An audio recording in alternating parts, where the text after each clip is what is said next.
Hi everyone, it's Chris from Travel Jumble and welcome back to our weekly travel news videos in the clouds. If you're returning after our first video, then thank you very much. We hope you continue to enjoy, and if this is your first one, then welcome. Plenty to discuss this week. Again, lots of changes going on due to the whole COVID-19 situation, and we'll get to that shortly. Just before we get started though, please, if you haven't, click on that subscribe button, otherwise you won't get to see these videos every week. And if you want to be notified of when we release a new video, click on the notification bell.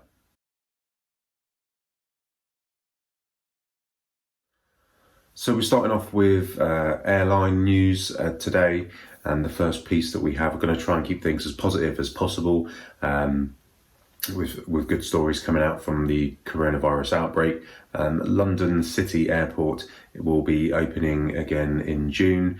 It's been closed since March, and originally they planned to try and open that again in April. However, due to COVID-19, that's gone on and on and on, and they find themselves now opening in June. It looks as though it's going to be domestic flights only for the first short period, but then into July they're hoping to start up with their first international flights. So some good news there. The government have continued to press forward with their plans to introduce a 14-day quarantine period here, to widespread criticism. For example, Ryanair have branded it useless and far too late to impose this kind of deadline, as a lot of other countries where people may come from around Europe, the science suggests now that a quarantine period, due to their low R rates, that's the infection rate of COVID-19, they're lower than what we have here, and therefore putting in a quarantine has no effect whatsoever. So people have been very outspoken on this, saying that the government haven't been listening to the airline industry. And I know there was a meeting with the Home Secretary Priti Patel and some members of the travel industry. However, some did not bother to attend this as well. So it'll be interesting to see how this changes. My personal viewpoint is there is going to be a lot of pressure for this to change, and it will change quite quickly with certain countries. As the government have already said, they will allow air bridges, so countries who are not impacted by COVID-19 as much anymore, and their infection rates are low, these countries will be allowed to be exempt, I guess, from the quarantine period. So that continues to develop, and we'll stay on top of that as we move forwards. More good news as well, as Virgin Atlantic in the UK have said they're going to resume some international flights from July 20th. That is to Orlando, Los Angeles, and New York in America, and Hong Kong and Shanghai in Asia. So that's some good news there to start resuming those flights. It is only those destinations for now, but hopefully as demand starts to pick up over the coming months, that will increase, and they will be rolling out to more of their full schedule that they would normally be running on. Qatar Airlines have made a decision to pull themselves in line with Etihad and Emirates, with what they've decided to do recently, and have continued to grow and expand their list of destinations that they're going to be flying to over the coming weeks. So there's 40 new destinations that Qatar will be flying to across Europe and Asia and the Middle East. So keep an eye out there if you're looking to travel with Qatar. There's going to be lots more options available shortly. And finally, the Lufthansa group of airlines are also expanding the routes that they are going to be flying to now, and they're going to be adding in a number of destinations across all continents really, so long haul, especially Asia, Africa and around Europe. So more positive news then. It looks like over the next month or two, the airline industry is really going to be taking some great strides to resume some kind of normality, even though demand may be small still. these are steps in the right direction, and without getting back to this kind of stage where they are up in the skies again, they're just going to be finding it harder and harder to get back to that normal.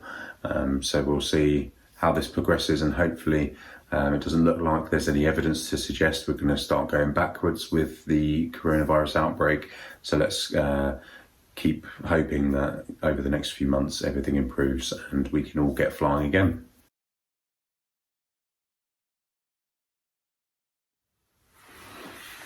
Moving on to hotel news now, and hotel giant Marriott have provided some insight into their occupancy rates around the world, and there's some good news. So in China, they are showing that occupancy has now risen to around 40% as business travel continues to drive a comeback for them in that part of the world.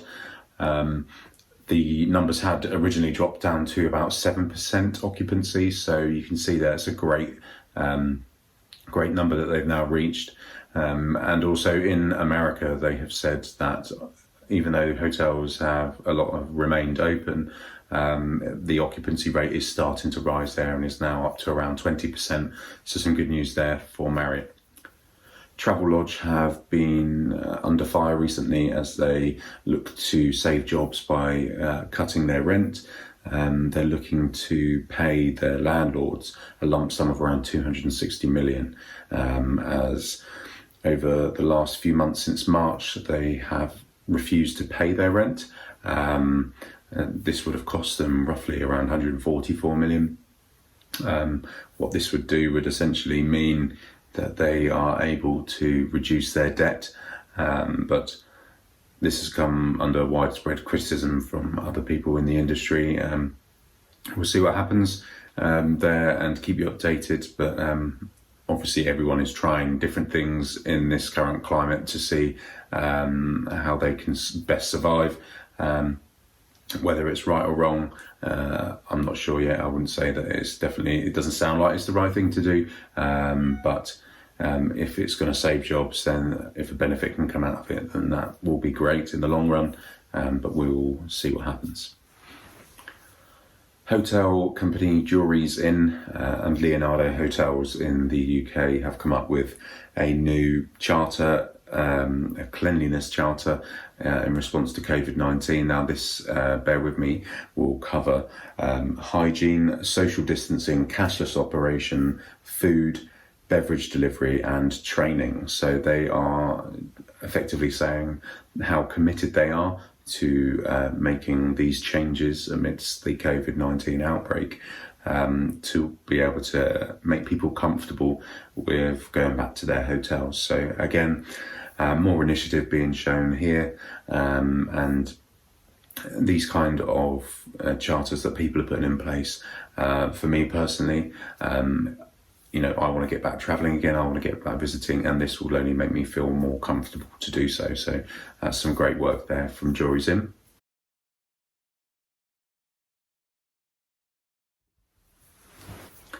Time for some cruise news, and as you may or may not know, the cruise industry is really struggling to get back to any kind of normal at the moment. Some of the big players have got some lengthy delays in place before they look to come back, and that's echoed by P&O in our first bit of cruise news. They have said that they won't be starting to sail again until at least October, whilst they want to ensure that they're working with the right bodies to understand exactly what they need to do to make their fleet of boats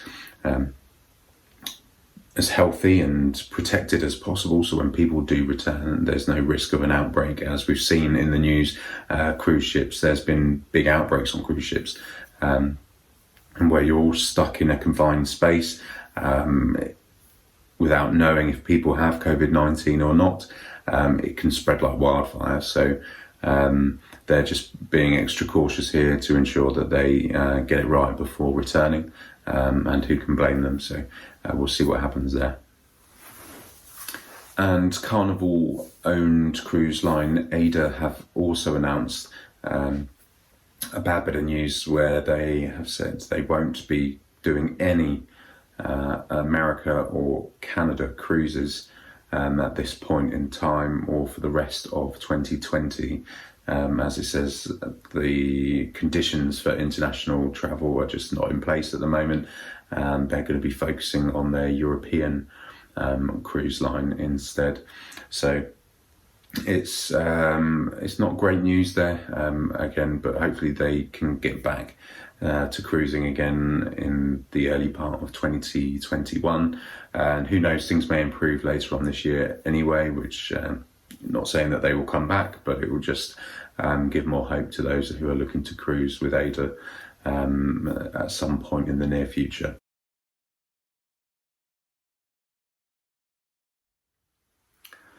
And in some more good news, we have the European Commission have stated that they want to remove all border controls across Europe by the end of June. This is amid fast improving COVID-19 situations across Europe.